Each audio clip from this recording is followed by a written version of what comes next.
Every person has a story, but not everyone has a place to tell it. I'm Frank Swoboda. I've interviewed amazing people all over the planet. I want you to meet them. This week, the most interesting person you've never heard of is...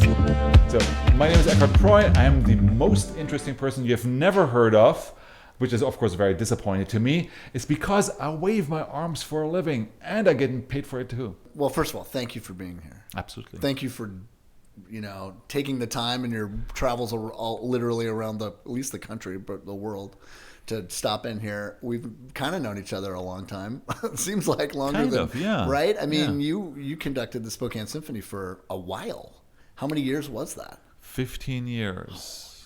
I can't believe that. And in retrospect, it was a long time. Did it feel like 15 years? I don't know. Days. There are within those 15 years, there are all these different steps that I went through and that the orchestra went through.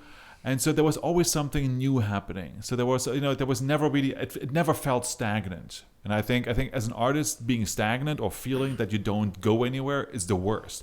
And I always felt we always searched for something new. And that's what I always liked about Spokane in general and the symphony in particular, because you always like, how about this? How about this? You could try something. Always something new. We were always, I felt we were always ahead of our time. Trying new things. We played in nightclubs before anyone else did, and for instance. And so in Spokane, I always felt if you had an idea, why not? Let's try it. And people are pretty Nobody receptive. would put... the other thing about this place is, it was used back in the 70s and 80s as a test market in the United States for products. Because it's like, this is sort of America. It's kind of a middle America feel. I've always felt like, I've talked to several writers and other artists about this, but there's something about the culture of this where when you, especially as you grow up here, you have a certain West Coast big city sensibility because we're not that far away. We feel comfortable in Seattle and Portland and LA and, not intimidated by it like somebody from Iowa might be, right? But we also are not, we're not DC, we're not LA, where all you care about is the politics or the movies that are being made. We understand what real middle America life is. And I think it's a great place for art to be made because of that. Because you have to have an understanding in my mind of that, it's got to play in Peoria. It's got to play in middle America. It also has to be cool enough to play in the big cities. And I think this is one of those places that has a little bit of both. I don't know if you think I'm crazy. I always felt that in terms of music, that people were up for anything. Yeah. So there was a certain base knowledge about classical music and romantic music and even Baroque and prior. But it's like, I don't know the piece. Let's listen to it. And sometimes they were open. Yes. Open-mindedness and sometimes. More open-mindedness than, for instance, in big cities, where your patrons of the big orchestras are much more conservative than, for instance, the regional orchestras. And or picky. You have a certain notion of what you deserve. And I think this feeling of, I deserve this, you don't find in Spokane. So less willing to try something new. Exactly. Yeah. I think that's probably so sometimes there's a certain music directors in New York or so where you have a very conservative audience, core audience. There's certain music directors who push the envelope consciously and alienate people. If you push it too far, you're done. Exactly. But in Spokane, as long as you find the balance between the new and old and the unknown and the known, people always felt like, yeah, let's try it. We have never done it. I've never heard it. I'm really curious about this. So you grew up in East Germany in the 60s, 70s, right? Mostly 70s. You and I are in the same tribe. Yeah, 70s. I think I'm 2 years older than you. I did a little research. So we're in the same, but yeah. What was it like to grow up on the other side of the Iron Curtain, as they called it back in the day, and do you remember the wall coming down? What was that like? And all of that leading to another question, which is, what did you think of America? Well, so of course, I remember a lot. And growing up in East Germany was not as bad as it sounds. As bad as we may have been told it was. Or, so yes, it was a little bit grayish, and you didn't have all the luxurious items and the smells and the sight. It wasn't Paris. No, and it wasn't. And I was part of a boys' choir, so we traveled to West Germany, and of course that was like paradise, and it smelled so good. Do you remember the first time you went to Absolutely, I remember every time I went. What shocked you? What surprised you the most? The smells. You go in a gas station shop, and it smelled good. It was amazing to me. But in general, as a child, your world is very small. What do you actually need? You need a good family. You need food. You need a place to stay. You need a school, friends. That's it. It's a very, very small world. Anywhere you live in the world. Anywhere. And it was fine. As a 5-year-old, I didn't care about the party and about socialism and about all the limitations and that we could not travel to. Who cares? You don't care, right? So I had a really good life. I felt free. I felt I could do whatever I wanted. I had a good education. I had good teachers. Life was good. Life was good. I had food. There was no problem at all.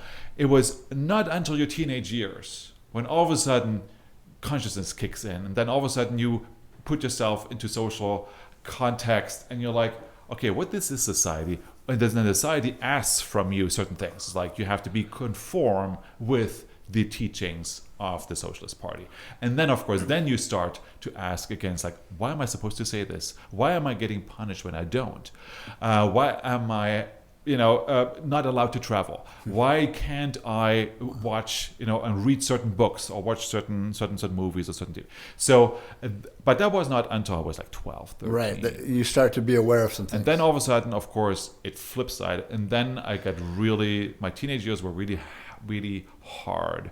Not only because they're hard, they're supposed to be hard, but they were harder, I think, because you re-question your future. And you had experienced what life on the other side was like, in some ways. I had seen it, and of course, so we traveled rather frequently to West Germany, and you saw what was possible and what you will never ever achieve, because being in the East was basically a life sentence. You never dreamt of escaping, or that the world order would change as much as it did just within months.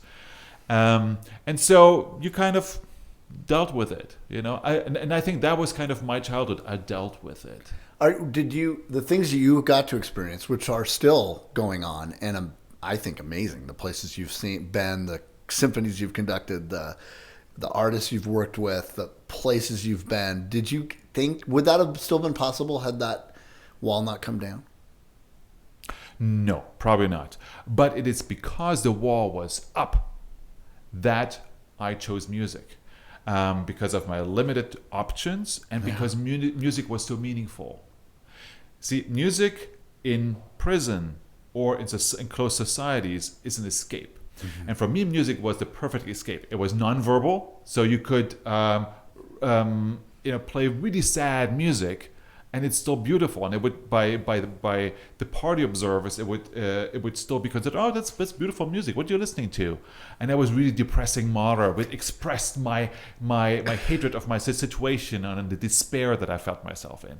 And so and no one would know the worst. No. So it was a perfect escape and kind of dealing emotionally with the situation. And also because there was no distraction with other options. You could study. Entertainment options. How do kids today even become good artists with all of the distractions? Right? That's a very good question. Your daughter Victoria's with us. She's watching a movie back here. We're dialing up Disney Plus. How do you get stuff done? I mean, that was all there was to do. Yeah. For a while, I had a theory that a certain degree of despair is needed to be a good artist. You need motivation. And it's really hard to self-motivate. After a while, your energy just runs out. So you need external motivation. And dictatorship, compositions under the dictatorships, like in the Soviet Union, you have Shostakovich, you have Prokofiev, and so, I mean, that had to have been born out. It flourishes. had to have. You know, I've never it's thought of hard to that. compose and be inspired when you're in an armchair and you have your tea and you have a TV on and you have everything you can eat, and Yeah. it's hard to be inspired. Right. You know, Right. so you have to find a drive, and I think that despair and pain are a very, very strong driver. Zach, who's producing this, studied music composition in college, and he had one of the questions he had, which I thought was really interesting, is you have had a chance to go to a lot of cultures, and the way people receive music is different in each of them. You know, I would imagine. Is that true? The clapping's different. I bet there's some places where you really moved the place and didn't get the same reaction that you'd get verbally from maybe an audience in Spokane or somewhere in the United States. Is that a myth? Is that true? What's your experience been? It sounds logic, right? It sounds logical. In my experience, people receive the same music in the same way, no matter where you are. If I play Frank Zappa in Spokane or in Stamford or in New Zealand, which I've all done, people receive it the same way. And which is, at first, it's surprising, but then it shouldn't be. We're all human beings. Of course, we have all our cultural background. But nobody's really familiar with Zappa's music, you know. Right, so it's very likely you play the G Sport Tornado, and it's very likely that for 99.9% of the audience, it's the first time. And so they listen to this, and they're like, oh, this is awesome, you know. And They're just as moved in Japan as they are in East we're all Berlin. human beings. Yeah. We're all human beings, and so when it boils down to it, yes, of course you have certain preferences. You know, and you have to have certain Cultural. If I play Latin American music in Chile or in Mexico, I think there's probably a little bit more knowledge base, a little bit more buy-in, and maybe they dance more. But Or they're going to pay attention to it a little bit more, maybe, you know. Yeah. But I think that same music is as appreciated in Germany as at home. So I don't. The difference in applauding is when you have newbies in the audience. So the other day I did a concert, and it was a thematic concert. The Carnegie Hall audience is going to applaud a little differently, I would guess. And there were like 20 or maybe 30 or maybe 50% of the audience was new people who had never been to a symphony orchestra. And then you hear That's immediately cool. at the applause, you hear, oh, it's a different crowd. That you can How hear. did they applaud? What was the key? It's just It was different. "Woo!" Shorter. Interesting. Shorter. Because I think they don't know how to react on what's happening on stage. So the classical audience observes what's happening on stage. So you walk out, you applaud, and you walk off, and they applaud politely until you disappear. Or they know you're going to reappear because that's what you do. And they've seen it before, and that's Exactly. just how it's done. Yeah, that's how it's done. Also, they don't applaud between movements. And so I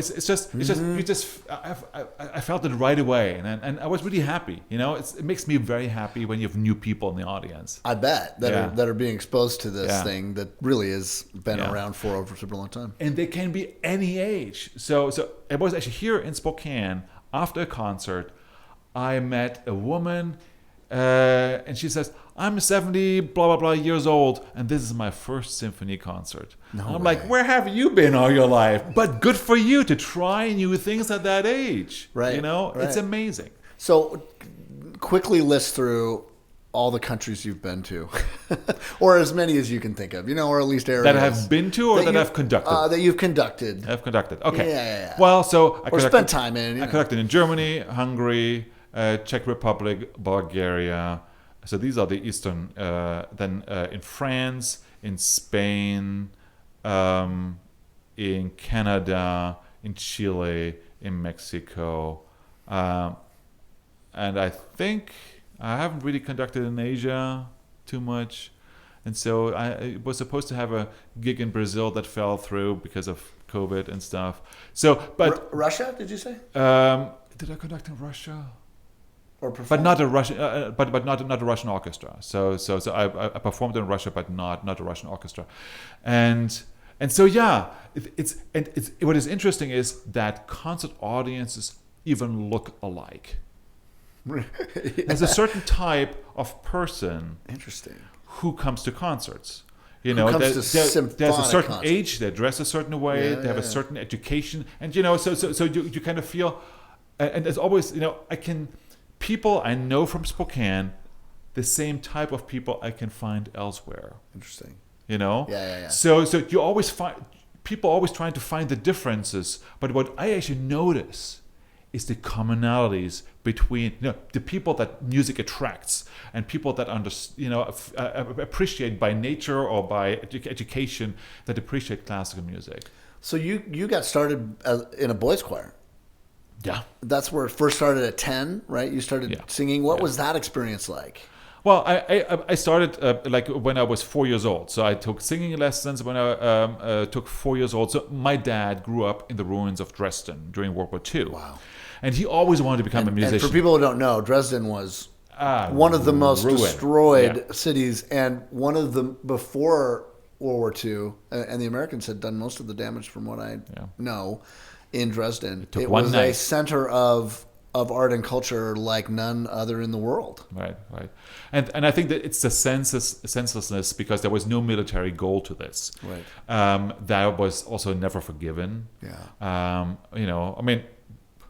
The Germans don't have to forgive anyone. I mean, it's our fault. But still, so a lot of art was destroyed, a lot of historic buildings were destroyed. But he grew up literally in the ruins of Dresden. Wow. And he always wanted to become a conductor or a musician. And he was not able to, so he transferred that desire to his son. So my older brother, is also a conductor. You're Tiger Woods. Earl Woods is Tiger's dad, and he's like, you're going to be a golfer because I'm not really one. Yeah. Wow. And so that's why he started me early on. Practice with me every day, singing, piano, and I didn't want to. You were resistant. It was no fun. That was my first encounter with discipline, and I think, and I experience this with my kids too. It's like this first encounter with discipline and repetition, and do it again. It's not quite enough, and do it again. Do it this finger. Do it. It freaks people out, Mm-hmm. And so it was very hard. I cried like every day. But as a German kid, hey, that's part of lifestyle. That's normal. No, because you were forced to do certain things, and I felt, but had he not insisted, I wouldn't be here. And so I started singing when I was 4 years old. I went to my first singing lesson. I cried, of course. Then I went piano at 5. Went to my first piano lesson. Cried, of course. And so I started early on in the boys' choir. I learned independence because I was in boarding school. I was away from home. I was 10 years old. And I was with 140 other boys. And there was this own little society, and you had to find your position. Yeah. And I was never it's really like much of a leader. Team. Yeah, exactly. It is. And there's a lot of testosterone, and there's a lot of boys. They're all boys. And so what I noticed is that in sports, in order to advance, you have to be a good sport, and then have a good athlete, and then you're recognized by your team. Right. In boys' choir, it's not your school achievements. Well, it's how well do you sing. How can you sing? And so we had you had an achievement list, and you started out. There were 24 first sopranos, and you start out in the bottom when you're 10 years old, and you work your way up until you're the leader of the first soprano section. And when I was number 1, no different than 12 years old, concertmaster in a symphony. Yeah, exactly. Yeah, you kind of the principal soprano. You're kind of a leader, and so that's when I learned, and I got the taste, the blood of I'm the soloist. I'm the best. I'm the best of this bunch. Shit. Exactly. I'm the best of the. I was never really particularly smart. I was never really good at school. I was okay, but I was never really good. Yeah. And so for me, I understood then. Yeah, this is what I can do. That's what I could be good at. Right. My brother Jim. He's a really good soloist, and I can sing too. And he, the guy's really good. Yeah. But we've had that same. We were both that guy. Like there is something about like I'm the best singer here, and I know I am. And everybody knows I am, and that's not. You don't have to be a jerk about it, but I'm good. And you had that sort of position, right? And the power you feel to stand in front of thousands of people, and you open your mouth, and everybody is like, "Yeah, oh, I know." It's an amazing experience. As a child, I noticed that. Yes. And I will never ever forget was in a church. The boys choir was on tour. I had to step on a chair. I was already on the balcony. I was stepping on the chair and I was singing my solo, and thousands of people were just. You could hear how much you had them and right a neighbor here. of mine started crying. Or something. I mean, Yes. just the power that you have. You hold in that moment. Making music. It's amazing. Yeah. It's powerful. Yeah. So at 9, my son Nick, who's a really phenomenal singer. I mean, Jim and I are good. He's way better. Don't tell him this. I mean, he knows it, but he's amazing. He has really got a talent. His mom was a phenomenal singer, and I'm pretty good, and so he's got the genes, right? And he got the chance to sing the national anthem at a Gonzaga basketball game. Yeah. When he was 10, same, Yep. 9 years old. He was 9, and one of the famous Gonzaga players is Adam Morrison. He, ended up playing in the NBA and was a phenomenal player. I remember him. Remember him. Adam Yeah. Morrison's senior night. It was senior night, and it was his last game. Yeah. So it's the last game of the year, and it's a big deal in the kennel, and it's sort of like this community's everybody's watching. So it's not just your friends or whatever. And he's singing the national anthem, and he walks out there, and Adam Morrison had this cheesy mustache, Right, so they called him the stash. Right? So Nick wore a mustache because everybody in the crowd would have stashes, and he wore this thing. And he walks up there, and I'm sitting in the stands. His mom's kind of near him, down on the court, and we were in the green room before. We're like, look, I go, you know what, bud, you're really good, but you're 9. You can't, even if you screw up, just keep going. They're gonna think it's cute. You got nothing to lose. Right. And we're sort of giving him stuff, and he looks at me and he goes, I got this. And I was just like, whoa. And I'm sitting in our seats in the stands, and he walks up there, and it felt like the student walking up to the tank in Tiananmen Square. Like, what are we doing to this kid? What are we doing? Like, if he fails here, that's a scar and a mark that he's kind of not going to get over. This is... You want to do well anywhere you perform, but in your hometown, in front of your people, it's different when you go back there, right, and perform. And I was like, I just had this flash of, this is a mistake. Right. And he opens his mouth, and he knocked it out of the park. Like, standing ovation as he walks back to the seats. Mike Roth, who's the athletic director at Gonzaga, calls me the next day, and he says, in all the years we have done a national anthem, we've never had a reaction like that. Right. And I'm like, he's seen every game. Like, and it was special. And I'm like, the flip side was also true, that when he nailed it like he did, and he had him right here in that moment where you felt it, and he didn't rush, and he savored it, he swam in it. It also did the other thing for him, which was not only did it not knock him down, it made him incredibly confident. He'll always have that moment. Right. And that must be something that you experienced, right? Like, you've had to have in your musical journey. Yeah, but I think, it's important to have confidence as an artist, because you need to muster up the courage every single time you stand in front of people. And you're vulnerable. And does it get easier? Maybe. Am I still nervous? Of course. You need that extra energy to perform. To focus. But what is equally important, besides the confidence, so that you don't get arrogant. Arrogance is the worst. It destroys artistry, basically. It destroys humanity too. But is so as important as confidence is humility. If you lose your humility, you lose a lot of your artistry and humanity as well. Right. And so that's really hard to keep both. To be confident, it's like, I got this. Yes. I can stand in front of thousands of people and be up on my own. And not be any different as a kid when he came back to the seat and he was just the same kid. In fact, he's like, I don't really want to sing it again. I've done it, why should I sing it again? I did it. Kind of. And you're right. I bet have you seen artists that have the arrogance has gotten the best of them? Absolutely, all the time. And it's actually interesting that it's not the artists that are on the bottom. It's also not the artists who are on the top. It's the artists who are in the middle, who are the most arrogant, and maybe because of insecurity issues, because they know I could be up there. I was there, but I could be up there, and so maybe they build a shell to protect themselves from any failure or so, while they're climbing further up. Right. But I think failure is part of the game. Wow. So you must be able to play many instruments. Tell me how many, and what's your favorite? Okay, so now It is like if you asked the CEO of an airline, you must know how to handle luggage, how to repair a plane, how to fly a plane. And he says, everybody expects I know everything. Absolutely not. That's not my job. My job is not to play the violin or to play the percussion or do librarian work. It's not my job. My job is to manage people.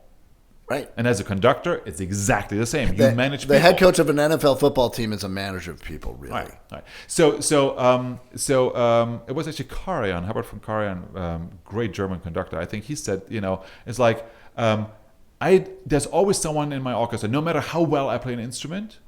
If I have a good orchestra, there's always going to someone who's going to play better than me. All I need to know is what can I ask from these people. So it's like I'm like an architect maybe in a way. It's like I want this wall like this and this shape, and so then the engineers figure it out how to do this. And so in the orchestra, you tell the violins, I want this sound. So can I say, why don't we try it at the tip? Why don't we try it sul tasto? Why don't we try it without vibrato? You have to know enough. I could say that, but, in case, but usually they figure it out themselves too. Right. And some orchestras like to be told technical things, and some orchestras hate it. So if you say, I just want this twice as soft and much more airy, and they figure it out. Right. Or you can say, right. Play sul tasto, right. and blah blah blah. Right. And so you have to know kind of what to ask for. Yeah. But basically they don't want you to micromanage. Right. They want you to do big picture. That's because a conductor, that's what you do. So you've basically avoided the question. What's your favorite instrument to play? Okay. So I didn't avoid it. I got sidetracked. No, I got sidetracked. That was very helpful. So I tried the violin when I was a teenager. But it's such an unnatural position because you have to wrap your wrist around and this thing needs to be under the violin. So I couldn't do it. I got tendinitis. I gave up. I played cello for a little while. I did bass for a little while. I tried the trumpet for a little while. But I tried all of them. But each instrument takes many hours of commitment. They say 10,000 hours. 10,000 hours. So I don't have 10,000 hours. Right. And so, but my main instrument is the piano. Which is for conductor the most useful because you can play piano like an orchestra. So it's not a melodic instrument; it's a harmonic instrument, and you can play basically. I can reduce a score so that I can play it on the piano, and it's just for me it's a utility instrument. It's very useful. I don't play it every day. I barely play it actually anymore, but that's kind of my. But you can. What's your favorite? I could. What's the one that you enjoy? What one? Instrument that I wish I could play. Yeah, maybe that's it. Yeah, that's a good question. It's so cheesy. I still like the cello the best because you have the best of both worlds. You can play really high. You can play in the violin range, and you also have the bass range. And it has. This and your hands are in a weird position. Very natural. It's right, the most natural instrument, and it is And I like the sound too. The sound's amazing. So it's fairly mellow, but you can play very aggressively. But even when you play aggressively, it's never ugly. And there's great repertoire for the cello as well. Yeah. Favorite artist you've gotten the privilege to work with? Maybe the one that you enjoyed the most or surprised you, and maybe they're not even famous. But give me a famous one and a not so famous one. That's hard. So I know. Since we're in Spokane, I'm thinking of the artists that I worked in Spokane with. Thomas Hampson is always an adventure to work with. Amazing, right? Grew up here because it's not just a voice. There's so many layers of knowledge and background information, and so he's just a really amazing artist. He's the complete artist. So it's just so people who don't know, Thomas Hampson is one of the world's greatest baritones. Is that true? Right. And grew up in Spokane, studied here, and then and now is world renowned. It's one of the greatest baritones in the world. He's absolutely phenomenal. And so it was actually the Spokane Symphony who gave him his start, his first concert. Exactly. But he was I think it was still a teenager. And the funny thing is, it was my first season. I happened to be in the office. And someone said, phone for you. Thomas Hampson is calling. I'm like, who? It's like, yeah, this is Thomas Hampson. And he wanted to give back. And that is something that I Wow. miss in Germany. This this typical American thing, this notion, this quasi obligation or so, but this willingness to give back. So you made it and you want to give back. And so he was back in America. He was just trying to figure out what to do in America. He lived in Austria and in Europe for a long time. He has a huge career there, and he wanted to give back. And he called the office of the Spokane Symphony and Singing said, at the Met. "You gave he was me singing your at the Met the week before. Or exactly. Whatever. Yeah. You know, this is New York, and it's like I want to give back. What can I do for you? Well, You know, and so that How and that, cool. And it just happened at that time that we were renovating the Fox, or we were about to. We were trying to figure out how to do this. Nobody knew. Nobody oh knew. my God, what an endeavor. You know, and he would just walked in at the right time, and he became one of the big, promoters of this project. Well, and how did that happen? Because the Fox Theater was really a movie house originally in the 30s. It was really cool Art Deco movie house. I mean, it was right, and then they put like 3 screens in, Yeah. and then they opened it back up, and it was dying as much as the Davenport Hotel was. So this town had a renaissance 20 years ago of so many things that have happened that have make this one of the best mid-sized cities in America now. But one of them was when the Fox and the Davenport both got redone and restored. It gave this town confidence in a way that it didn't have, I think. It was the beginning It of was the the beginning downtown of an renewal. incredible Yep. renewal there. Yep. So how much money was spent? And I just know the sound in there is phenomenal. Yeah. I mean, it has to be, you're going to say this because I know you're in Spokane and we're talking about it, but it has to be one of the best, right? Places that in terms of acoustics. So And you might have had a part of that. it actually just happened that a couple of weeks ago, 2 weeks ago or so, I was supposed to conduct a concert with Spokane Symphony. That's right. And we started rehearsals, and I was like, and I told the orchestra actually, I'm not used to this. I play in huge halls, like 2,700 seat halls, and it's much more echoey, and it's much more. Here I can hear everybody on stage, and so I had to readjust the way I listen to an orchestra. You had forgotten. Yeah, I had forgotten, and so we did not know when we started the renovation. We did not know if it would turn out the way it did, because I was keeping my fingers crossed. There's a company. They actually called me also in the office and said, "Okay, we're this Japanese blah blah company. We can put 200 loudspeakers all over the ceiling, and you can manipulate it, and the acoustics is going to be phenomenal." And I said, no, we're not going to do that, because the whole point why we're moving to the Fox Theater is because the Opera House at that point, right. I&B now, Yes. the acoustics are so bad. So that was our whole argument. They were. They're that 3,000 seat that you're playing all the time. Yeah. And so I refused, and I said, no, we're gonna bring an acoustician in, and we hope Good that for you. but nobody knew, and you never know. They can tell you whatever. They build a new hall, they renovate a hall. Nobody knows how that thing is going to sound at the end. You don't know till you know. There's certain experiences, and so. But and I remember when I did my audition concert here, and some dark winter night in I don't know how many years, 20 years ago.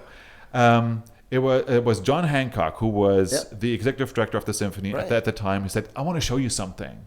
We just purchased this building." And so he showed me the Fox Theater, and it was all dark, and it was pre-renovation, right? It was all dark, and it was gloomy, and I was like, "Really? I This filmed in there right before they did it. We did a commercial right before we did it, and it was tough. It looked like rugged. I'm like, okay, it really needs a vision, and so I was not convinced. But I know that when the orchestra played in there, everybody was like, "Whoa, this is awesome! This is what we need."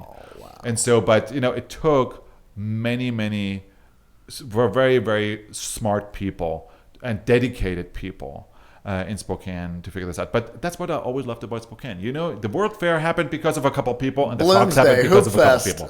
Exactly. Just a couple people did it, and then everybody got on board and believed. And they pushed it through. There is something about that here that's really unique, I think. And the community, just $10 at a time, chipped in. And I think at the end, it was like a price tag of like $38,000 $40 million. Yeah, and worth every penny. Every penny. So the story goes that the first person performer was Tony Bennett, who was just a kid then. He was like 80 or something.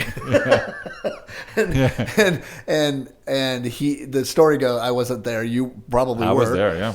That he did. He said, "I'm just going to do this a cappella." Yeah. And can you tell that story? Yeah. So and what was that like to meet him? Because he's one of my heroes.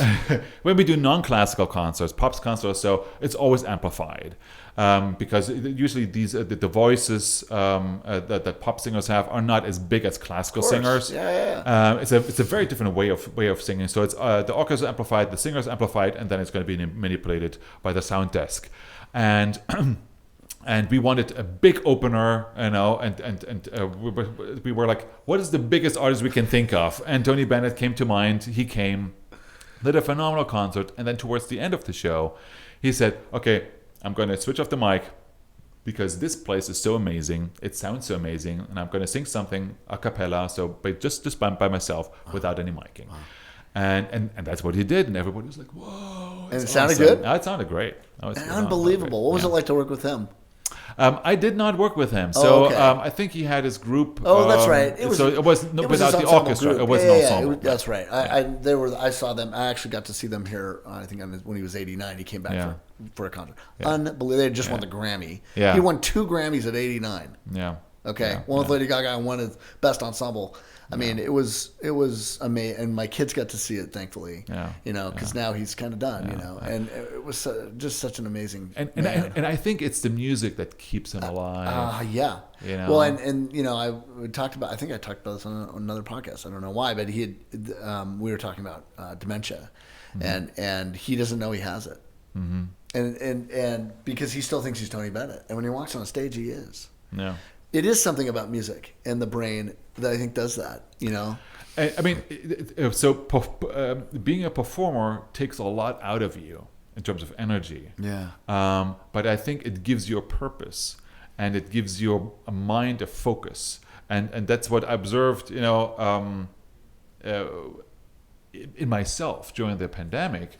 Is that I lost focus, and I lost purpose, and I lost energy, and I lost my marbles, and I lost everything. Really? And I tried to, and I couldn't even work because I personally need a goal to work.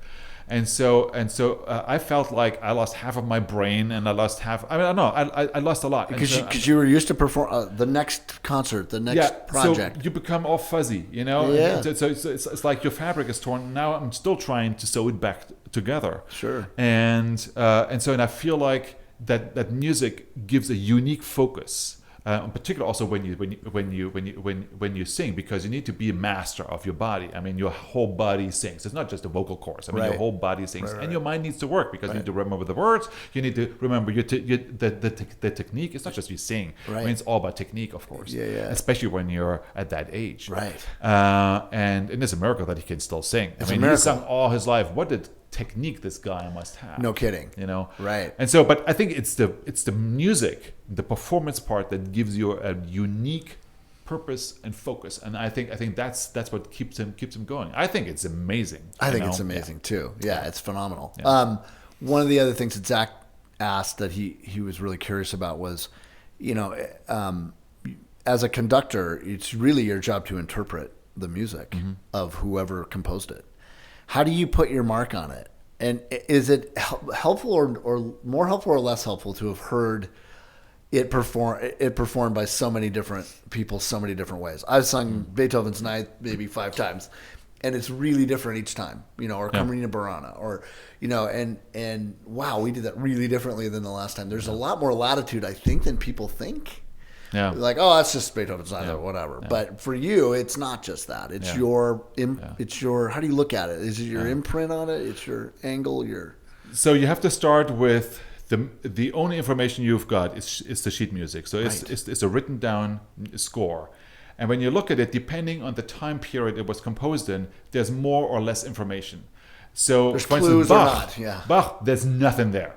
There's sometimes not even a dynamic, so you don't know if it's loud or soft. It's up to the performer, and so sometimes he marks it, but there's sometimes movements where it's like I have no idea, and then so as the music history progresses, Beethoven or then later, the more detailed the markings become because notation evolves. More information. But no matter how detailed the indications are on the score, there's still a huge degree of ambiguity. So, for instance, if you say forte, and this means strong or loud, I don't know what kind of loud it is. It's a heavy loud, is an aggressive loud, is a warm loud, is it a happy loud? How loud is loud? Right, and what kind of loud? Exactly. And then also depending on the instrument, loudness is different. So you have a trumpet, loud is pretty loud. If an oboe plays loud, it's not as loud. If a violin, it's definitely not as loud. A bass, so you have to adjust, and then also then you try. So, but I never go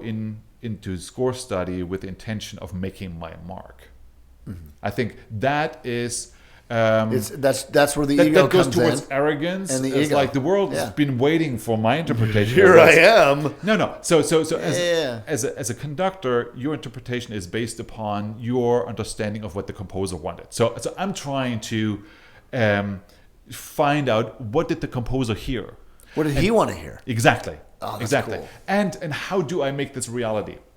And how do I get everybody on stage to buy into To play the same. this idea? Sing from the same hymnal. Yeah. And so, but the so at some point you gotta get away from the written word and say, okay, this is the character I think we should be going for. How can we achieve that character, and just really work at it. How much of it is this, and how much of it is? That's a very good question. So there's Because at some point you have to let. It's like a golf swing. I can think about it, and I'm not going to play as well. Right. If I just forget and swing, I'm great. Yeah. You have to let go, I guess, right? At some point.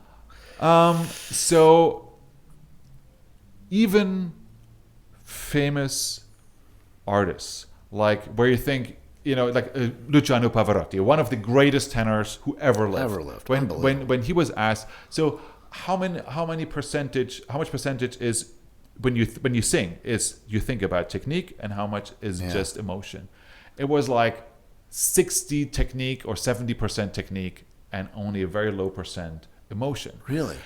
Because it's like driving a car, driving a plane. I'm driving a plane with a lot of different moving parts. Right. I know the road map, but everything changes. There might be a wind, a side wind. So you never know.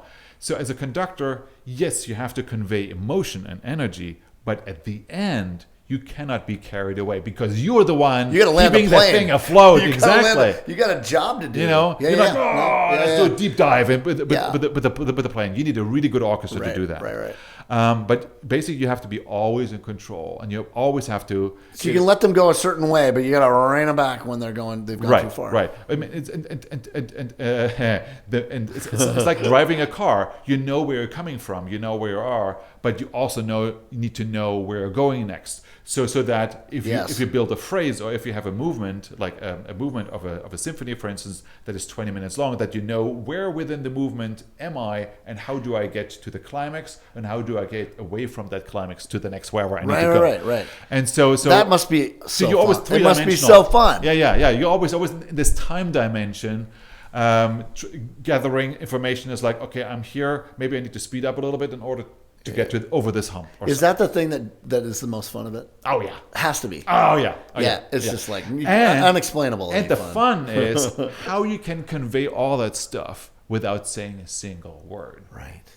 So reading a conductor, it's not. We're not waving our arms. That's not what we do. No. That's not what we do. Also, we don't cue. People are always focused like you cue people.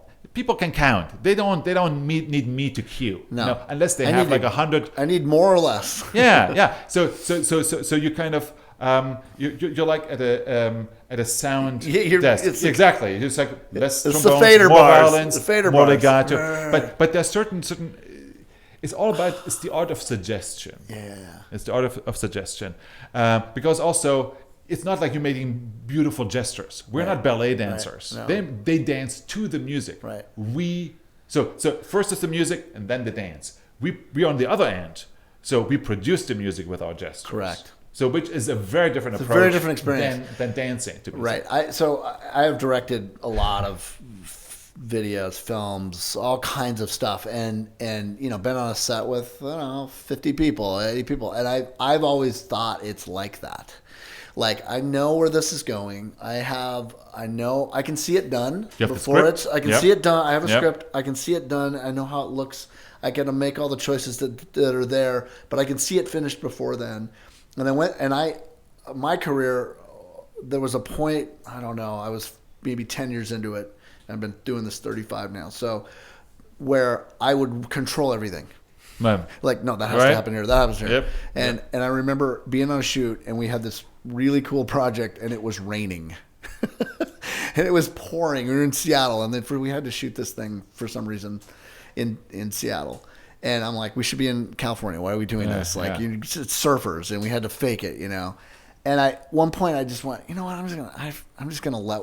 You know what? We might just have to smoke cigarettes and drink whiskey, and we may not shoot this. We have to go home, and we lost money, or whatever. But I'm gonna not worry about it, and just there's a reason this is happening. I'm gonna just let it go. 10 minutes later, the sky clears up. We have a 45-minute window. We run out to the beach. We shoot this thing in half an hour that we had planned 2 days to do or something stupid, and we nailed it, and it was great, and it was awesome. And I thought, from that day forward, I said to myself, it's never going to rain on my set unless it's supposed to. And I'm not going to worry about it. And if it's really bad, I'll move the day. But I'm going to get great weather. And if it is not true, everywhere that we have gone, whether it's China or Europe or Greece or anywhere in the world that I've filmed, usually you show up and the weather's great. We filmed 20 days in Alaska, and in Southeast Alaska, it rains, okay? Yeah. Every day we would leave a place. We'd get there, it was raining. We'd put up the camera. It literally would stop. And then, we'd leave the town. It would rain, and we'd go to the next one. It would stop. Yeah. And I don't know what it is, but I kind of got to a point where I'm like, I love the changes. I love when you let go, it's better. Yeah. Like, I control so much, but when something didn't go right, let's go see where that goes, because that actually is where the magic is. And when I resisted it, I would just make everybody upset, and the energy would change, and you'd show up on screen. Is that similar? Have you ever gone to that point where you're like, I'm good enough. I know this thing really well, and now I can let it go. And that's where the magic happens. I don't know if it's a similar experience. I think so. Because I got to have 50 people on the same page. So do you. So the one thing you cannot change is the script in music, because the notes have to be there. So you have less latitude. But you always work with humans. Right. And with a hall. And depending on the humans, their mood, if it's a morning rehearsal, afternoon rehearsal, evening rehearsal, concert, they're all drastically different. Right. Concerts are always, American orchestras, someone said American orchestras are concert orchestras. They're performance orchestras. They play, in rehearsal, they play good, but there's usually a wild difference in performance. Showtime, baby. Exactly. It's in Germany, America. You cannot say, "Es ist Showtime." No, it's ridiculous. That's an American phrase, man. 100%.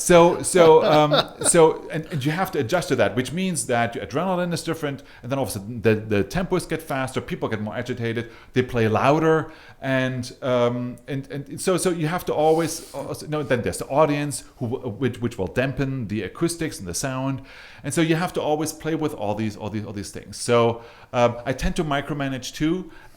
But as I get older, I'm like, are you getting? No, that's what I mean. It's not my tempo, but let's go with yours for now. Right, and maybe it was better. You know what I mean? Like, there's a reason for stuff. I don't know. Maybe it's probably way different, but I don't know. I found that to be a similar experience. Yeah. There's not a lot of people know this. Maybe but there's a really famous scene in Seinfeld where Elaine dates a conductor. Have you ever seen that one? I know my Seinfeld. So one of my questions was, do you make all the women who date you call you maestro?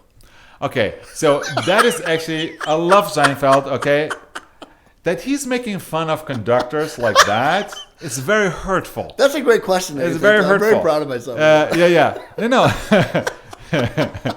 No, he's just an asshole. He's an asshole. So.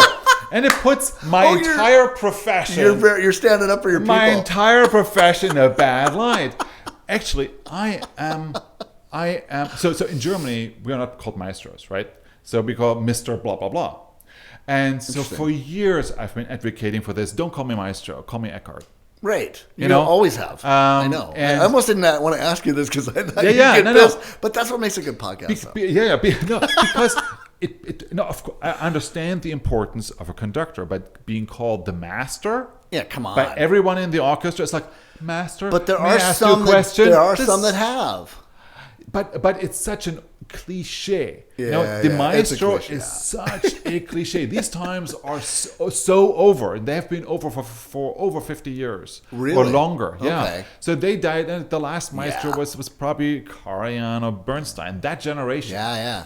And so now all the younger conductors, even my generation. It's Completely against that whole thing you were talking about before, where that arrogance is what kills you anyway. Yeah. I don't know how those guys hung with that. But the lot of pressure. entire cultures being built around maestro. So they will not call you maestro. Right. They do anyway. They will not where call you Where does maestro. that happen? What cities? Well, if you're going Like in South America. they're going to call you maestro. Maestro. It's just part of the deal. They cannot. I mean, it's so ingrained in But them. it's not. It's probably not. They don't think down about that term or think that No, you're no, so. no, They don't no. think that you're the greatest thing in the world. It's just what they call you. Yeah, it's kind of conductor. There's you know, a difference it's to the that. equivalent. And so, but yeah, no, that guy at Seinfeld is just not very sympathetic. It was a comedy show, Eckart. Come on. Maybe the German sensibility is not getting the joke, but I thought no, it was no, funny. I usually get Seinfeld's humor. I usually do. Yeah, I know. What are you going to do? Yeah. All right, quick word association, right? You've been to lots of cities in the world. Yeah. I mean, a lot. Yeah. Whether you performed, whether you were just visiting, whether you traveled. Okay, I'm on a quest because I've traveled a lot, so I want to kind of know. Yeah. Quick ones, all right? The best food. What city has the best food? City, I don't know. I love Italian food. Anywhere in Italy. It's amazing, I mean, isn't it? Rome. It's amazing. I remember a pizza in Rome. I will never forget Spaghetti in Venice. I will never forget. Yeah. It's spaghetti in Venice. I had the same thing. I will in Venice. never forget it. Part of it's just where you're at. Exactly. You're on, Right, you're on an in island, Venice. looking over the canals, eating. I mean, you can't. It was you can't magic. Beat it. No, I know. Okay, And of course, all the right. tomatoes are amazing. Yeah. All right. Okay. Best summer city. Italy. I don't know. You just love Italy. I just love Italy. Yeah. Why not? Best nightlife. Yeah, I mean, you've been to Paris. You worked in Paris. I would probably go for like crazy nightlife, like Bangkok or something. Okay. It's like Yeah. insane. Like Thailand nuts. at night is insane. Really? Yeah. Okay. Prague's a pretty great city. I did not experience nightlife in Prague, so Okay. I You wouldn't cannot know. say. All right. Best music city. Berlin. Really? Are you? Sorry. Are you being? You're totally. No, because they have three. They have the Komische Oper, they have the Staatsoper, they have the Deutsche Oper. They have three opera houses. And then they have the Berlin Philharmonic, they have the Berlin Symphoniker. They have a whole bunch of. It's this amazing orchestrally. And it's the home of classical- it. Yeah. It really is Yeah, the home yeah. of it. No matter what anybody else It's says. the navel. That's right. Yeah. Best beaches. Best beaches. I love Vietnam. Really? Vietnam. I love the beaches in Vietnam. But I also just I discovered a phenomenal beach, Hobox Island in Mexico. Really? It's like north of Cancun. Amazing. It's so white. Everything is white on the island. Everything. You step off the boat, it's white, and it's just white. Wow. And I thought, are they doing construction here? Is all concrete? And it's like, no, this is sand. Whoa. Yeah. Best vacation spot.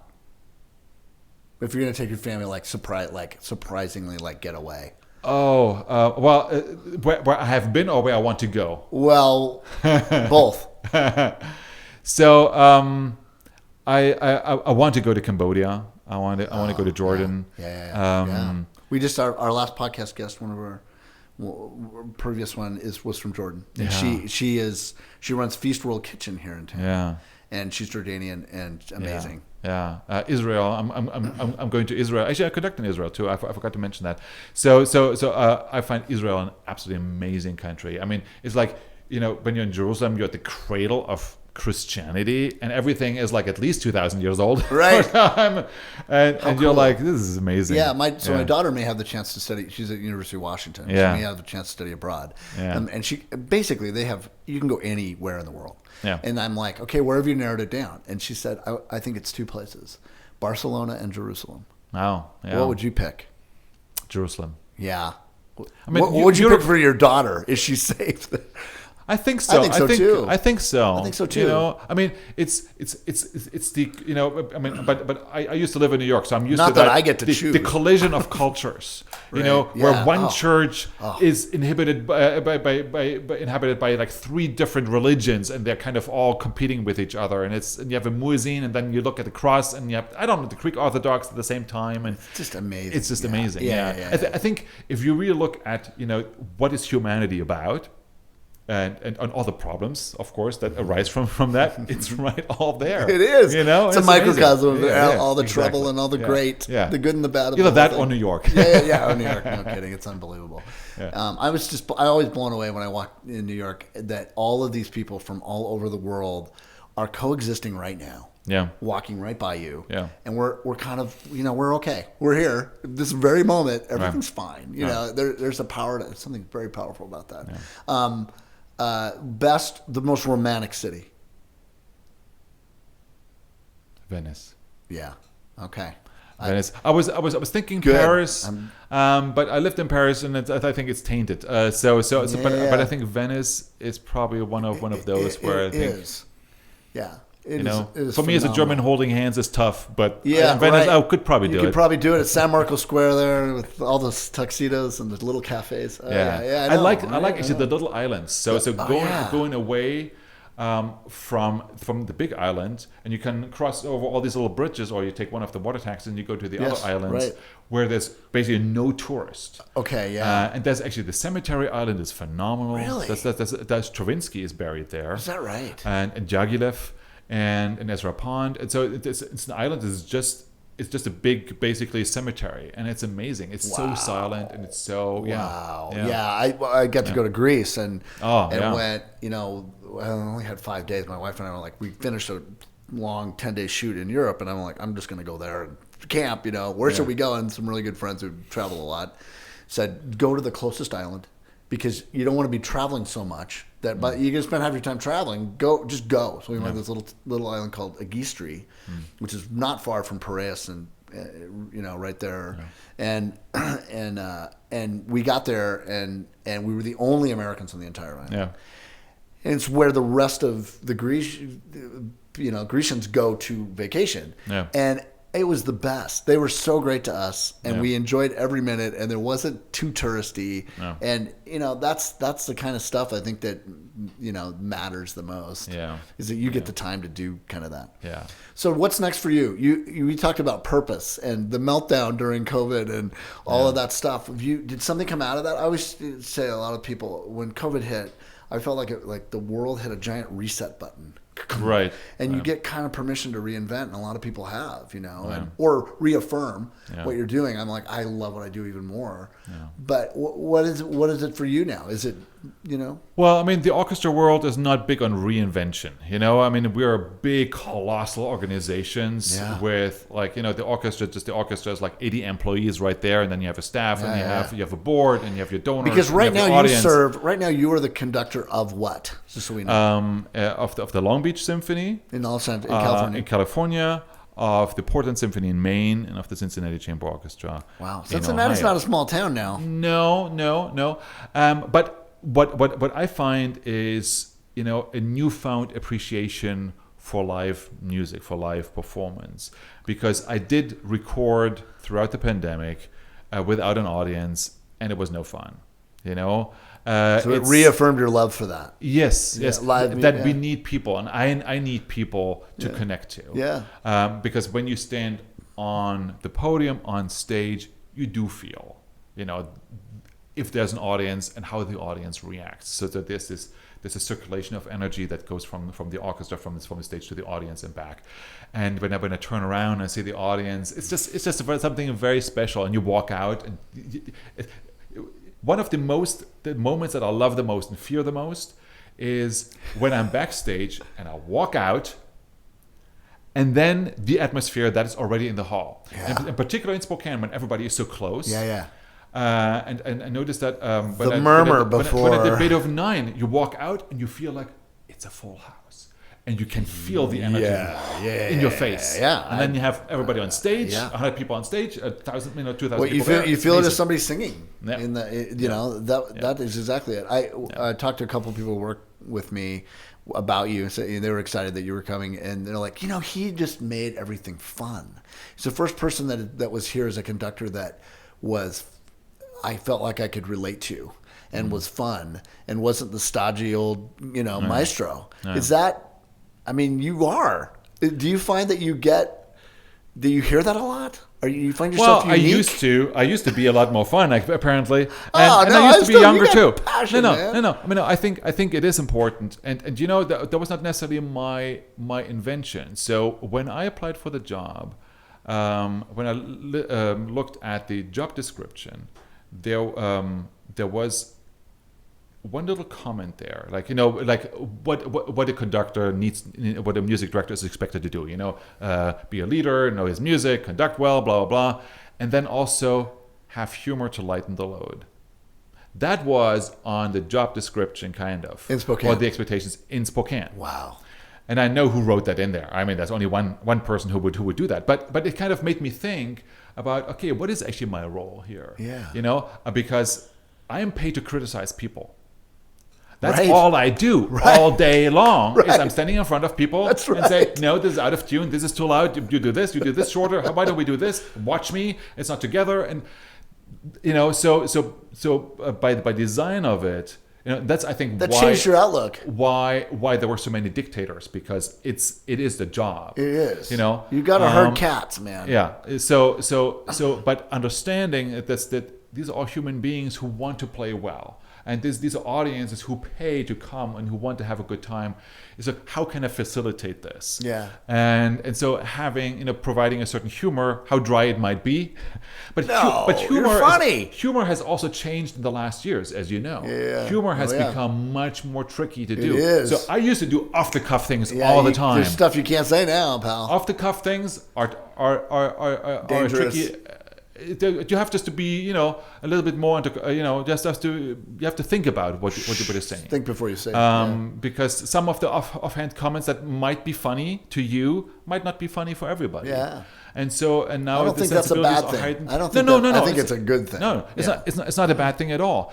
But you have to kind of just be more sensitive for yourself too. Right. You can't just play and hope for the But it best. seems like you're enjoying it, like you love it. Absolutely. And that's Absolutely. the thing. Okay, Absolutely. the last question I always ask everybody is, I usually ask it this way: if you could wave, if I gave you a magic wand and you could wave it about your world, the world of music, the world of what would you do to change it? But in this case, you get a magic baton. So if you could wave your magic baton and change anything about the world of music, of classical music, of symphonic music, what would you change? That's a really good question. I don't think I would change the way music or is have made. happen. I think What would you I have would happen? I would give every orchestra a huge endowment. No, Right. that's actually not true either, because I think the struggle for audiences is necessary to be on the forefront of innovation. Yeah. So in Germany, there, the government funding, from the federal government, from the state government, or from the local government, basically finances the orchestra. There's some income, of course, that you play, but but the earned income is fairly small. Yeah. Here, earned income, if you don't make 40% of your money in ticket sales, you are in a bad situation. And so that's why I always felt that American orchestras are always on the forefront of innovation and trying to connect with the audience and reaching out and engaging donors, and so necessity is the mother of invention. Yeah, but I totally negated what I said at the beginning. It's like, but endowments are kind of the thing that holds it together. The thing that holds it together. Yeah, they are. And so I think what would that do is, musicians who dedicate their lives to music and literally, study, as I said, at least 10,000 hours at the instrument.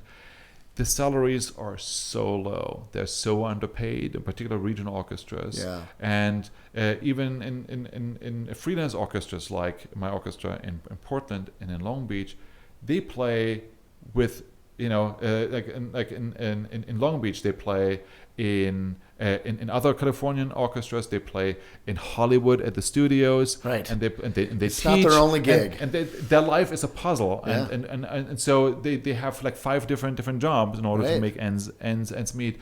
And I think if there was a magic wand, I would probably try to really raise salaries for musicians, because that is a skill that is so incredibly hard to achieve.